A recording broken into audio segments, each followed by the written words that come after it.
After the 4th century, the historic Orthodox and Catholic churches developed and adopted a religious system made up of 2 elements, a cathedral and a Jewish style of worship from the synagogue. So they combined worship from a cathedral and a synagogue. It was called a cathagogue. That's what historians called it, a cathagogue.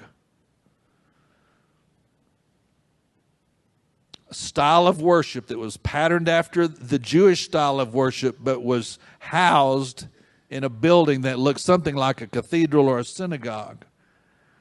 And they adopted, the Orthodox people and the Catholic people adopted this foundational pattern for times to follow, and that became a blueprint. Everybody say a blueprint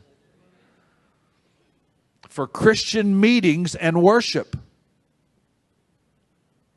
See, have you ever thought about why do we have church the way we have church? Have you ever thought about it? Have you ever just, I wonder why we do church the way we do? Here's some of the answers. So now there's this worship pattern that's styled after the Jewish synagogue. That became a blueprint for Christian meetings and worship. Watch this. But it was never, ever expressly revealed or endorsed by God in the New Testament. Nowhere.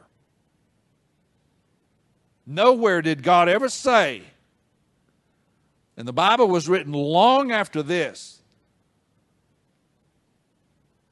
nowhere did God ever say, that's the way I like it. Although the Catholic Church even canonized that pattern of worship and that place of worship.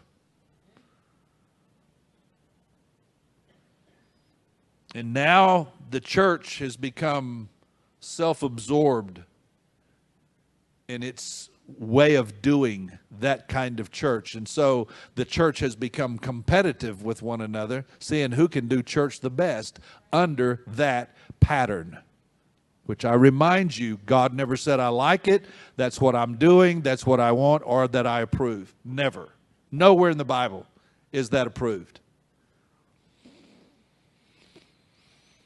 Luther came along and he reformed, follow me now, Luther reformed the content of the gospel, but he remarkably never addressed the structure and the outer form of the institutional system of the church.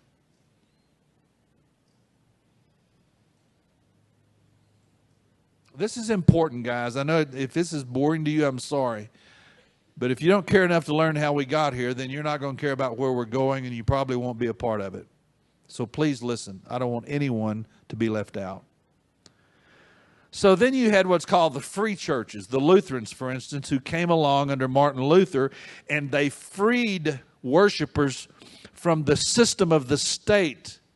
Because you understand, it was the Roman Catholic government that gave us this form of church. And so Luther came and set people free from the state. Later, the Baptists came along and baptized it. The Quakers came by and dry cleaned it. The Salvation Army put it in a uniform. The Pentecostals anointed it, and the Charismatics renewed it, but nobody has ever changed it. Until now. And now God is saying, I'm going to change my church. I'm going to put my church back the way I want it.